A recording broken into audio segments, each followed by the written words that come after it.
کہ یہاں سے کوئی اور جو ہے وہ یزرائیل میں اس شہر میں نہ جائے جہاں پر شاہ ارام کے ہاتھوں زخمی یورام اپنا علاج کروا رہا ہے، اور پھر وہ اپنے کچھ خاص لوگوں کے ساتھ رتھ پر سوار ہو کر یزرائیل کو جاتا ہے۔ لیکن ہم دیکھتے ہیں کہ یزرائیل میں جو نگہبان برج پر کھڑا تھا، جو واچ ٹاور پر کھڑا تھا، وہ دیکھ لیتا ہے کہ کوئی آ رہا ہے اور بادشاہ یورام کو بتاتا ہے۔ یورام ایک قاصد کو گھوڑے پر سوار بھیجتا ہے، اور ہم دیکھتے ہیں کہ یاہو اس سے بات چیت کرنے کی بجائے اسے آفر دیتا ہے کہ میرے ساتھ ہو لے، میرے سپاہیوں کے جتھے میں شامل ہو جا۔ پھر دوسرا بھیجا جاتا ہے یورام کی یزرائیل کی طرف سے، لیکن وہ بھی ایسا ہی پیٹرن، ایسا ہی نمونہ فالو کرتا ہے کہ وہ بھی یاہو کے ساتھ مل جاتا ہے اور کوئی جواب لے کر واپس بادشاہ یورام کے پاس نہیں آتا۔ جب وہ بھی واپس نہیں آتا تو ہم دیکھتے ہیں کہ یہورام خود جاتا ہے تاکہ پرسنلی جا کے ملے، کیونکہ اب یہ وفد، اب یہ گھوڑوں کا، رتھوں کا قافلہ جو ہے یہ قریب آ چکا تھا، اور اس بات کی تھوڑی سی نشاندہی ہو گئی تھی کہ وہ ایسے آ رہے ہیں جیسے نمسی کا بیٹا یاہو تیزی سے آتا ہے۔ سو یہ اس کے پاس جانے کی غلطی کرتا ہے کہ بھائی میرا جنرل آ رہا ہے، میں اسے پوچھوں کیا ہوا ہے لڑائی کے حوالے سے۔ لیکن جب وہ یاہو سے بات کرتا ہے تو ہم دیکھتے ہیں کہ یاہو اسے اس کی ماں ایزبل کی برائیوں کے حوالے سے، اس کی جادوگریوں کے حوالے سے، اس کی بدکاریوں کے حوالے سے کنفرنٹ کرتا ہے، اس کا مقابلہ کرتا ہے۔ اور جب ایسا ہوتا ہے تو یورام کو ریئلائز ہو جاتا ہے کہ اب وہ مشکل میں ہے، سو وہ بھاگنے کی کوشش کرتا ہے، اغذیہ کو آواز لگاتا ہے کہ یاہو جو ہے وہ سازش کر رہا ہے، وہ کو کر رہا ہے، اور وہ پیس میں، شالوم میں، امن میں نہیں آیا۔ لیکن پیشتر اس کے کہ یہورام بہت دور جاتا، یاہو جو کہ ایک ٹرینڈ واریر تھا، اپنے تیر کو اپنی کمان سے اس زور سے مارتا ہے کہ وہ یورام کے دل کے آر پار ہو جاتا ہے، اور یورام وہیں پہ گر کے مر جاتا ہے۔ عزیزو، یہ صرف آغاز ہے۔ یاہو اپنی بادشاہی کو زور بخشنے کے لیے بہت جلد بہت زیادہ خون ریزی کرنے والا تھا، اور اس کو اخیب کے ایزبل کے گھرانے کو مارنے کا مشن خداوند سے ملا تھا، بے شک اس میں کوئی شک و شبے کی بات ہی نہیں ہے۔ لیکن وہ اس سچویشن سے، وہ اس صورتحال سے اپنا پرسنل گین بھی حاصل کر رہا تھا۔ میرے ذہن میں کوئی ڈاؤٹ نہیں کہ اس کو صرف ناردرن کنگڈم کا یعنی اسرائیل کا بادشاہ بننے کی اجازت تھی، لیکن یہ ڈیبیٹیبل ہے، یہ بات بحث کی جا سکتی ہے، اس پہ تعلیمی بحث کی جا سکتی ہے اس پہ۔ لیکن یاہو کے ذہن میں یہ بات کنفرم تھی کہ اس نے پورے اسرائیل کا، اسرائیل ناردرن ٹرائبز اور یہودا جنوبی یعنی سدرن ٹرائبز کا اس نے بادشاہ بننا ہے۔ اور اس میں تھوڑی سی صداقت اس لیے آ جاتی ہے، اس لیے میں نے کہا اس پہ بحث ہو سکتی ہے، کیونکہ اس کا جو گول تھا، جو خداوند کی طرف سے اس کو مشن ملا تھا، وہ تھا کہ اس نے اخیب کے گھرانے کو ختم کرنا ہے، اس ڈائنسٹی کو جو اخیب کی اور ایزبل کی ہے اس کو ختم کرنا ہے۔ اور اخیب کے گھرانے کی جو ڈائنسٹی تھی، جو اس کا زور تھا، وہ بے شک اسرائیل پر تو ڈائریکٹلی تھا، لیکن ان کی بیٹی کے ذریعے، عطلیہ کے ذریعے، وہ یہودا کی مملکت میں بھی جا چکا تھا۔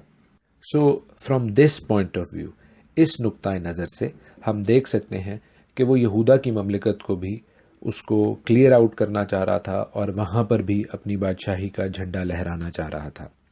25ویں آیت سے آگے، 25th ورس سے آگے جب ہم دیکھیں تو لکھا ہے کہ یاہو نے اپنے لشکر کے سردار بدکر سے کہا، اسے لے کر یزرائیلی نبوت کی ملکیت کے کھیت میں ڈال دے، کیونکہ یاد کر کہ جب میں اور تو اس کے باپ اخیب کے پیچھے پیچھے سوار ہو کر چل رہے تھے تو خداوند نے یہ فتویٰ اس پر دیا تھا کہ یقیناً میں نے کل نبوت کے خون اور اس کے بیٹوں کے خون کو دیکھا ہے، خداوند فرماتا ہے، اور میں اسی کھیت میں تجھے بدلہ دوں گا، خداوند فرماتا ہے۔ سو جیسا خداوند نے فرمایا ہے اسے لے کر اسی جگہ ڈال دے۔ سو ہم دیکھتے ہیں کہ جو خداوند کا سخن ہے، خداوند کا کلام ہے، وہ کیسے پورا ہوتا ہے۔ خداوند نے اس بے گناہ کے خون کو، نبوت کے خون کو رائے گاں جانے نہیں دیا۔ خداوند بے شک انصاف کرتا ہے۔ اب جیسے میں نے کہا کہ یاہو کا گول اپنا پرسنل تھا، ذاتی تھا کہ وہ بادشاہ بن بیٹھے، لیکن وہ خداوند کے نام کو، خداوند کے اس کلام کو ضرور استعمال کر رہا ہے تاکہ لوگ دیکھیں کہ وہ یہ کام خداوند کی پرمیشن سے، خداوند کے اس فتویٰ کے مطابق کر رہا ہے، اس نبوت کے مطابق کر رہا ہے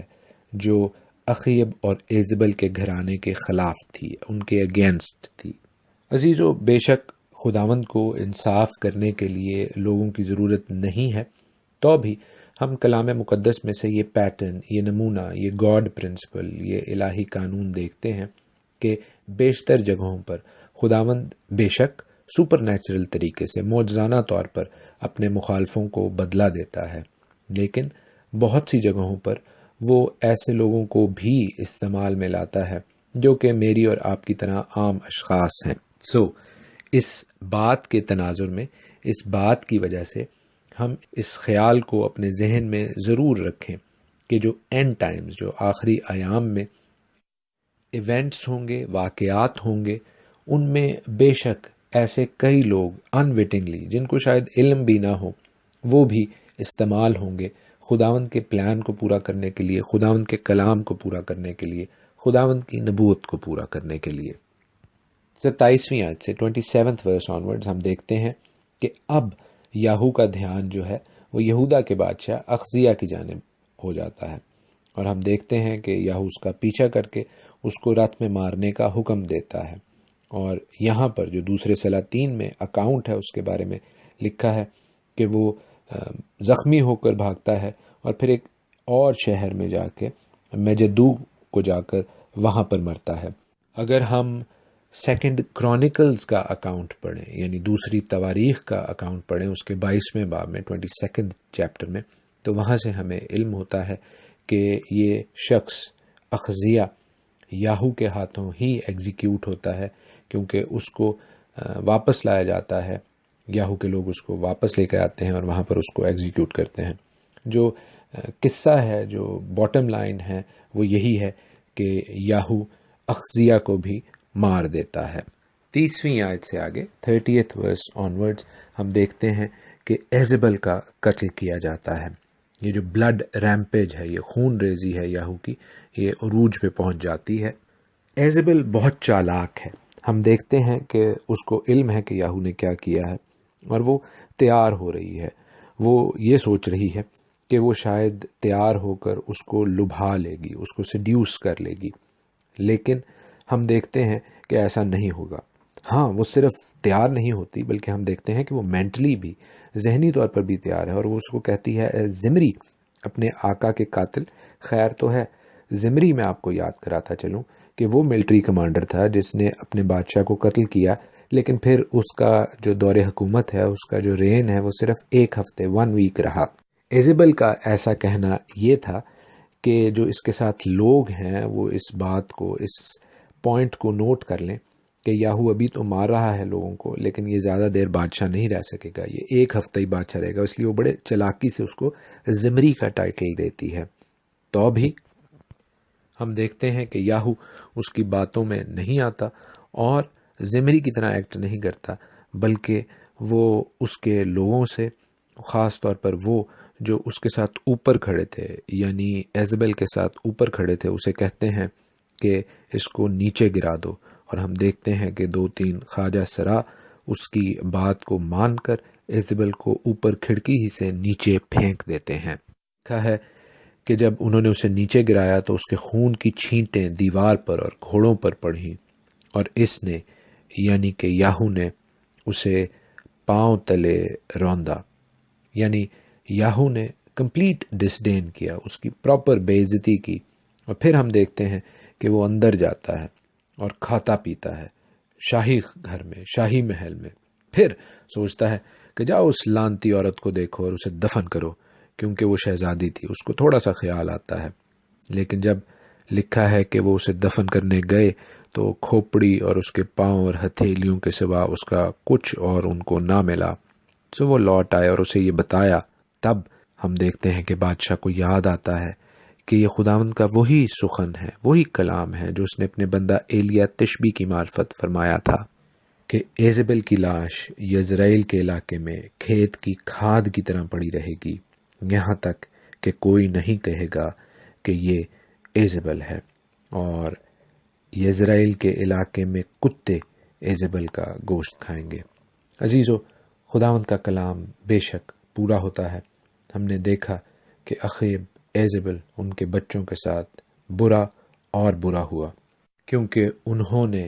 نہ صرف خداوند کی بلکہ خداوند کے لوگوں کی بھی تحقیر کی، ان کے ساتھ برا کیا اور پوری قوم کو تباہی کے گڑھے میں دھکیل دیا. خداوند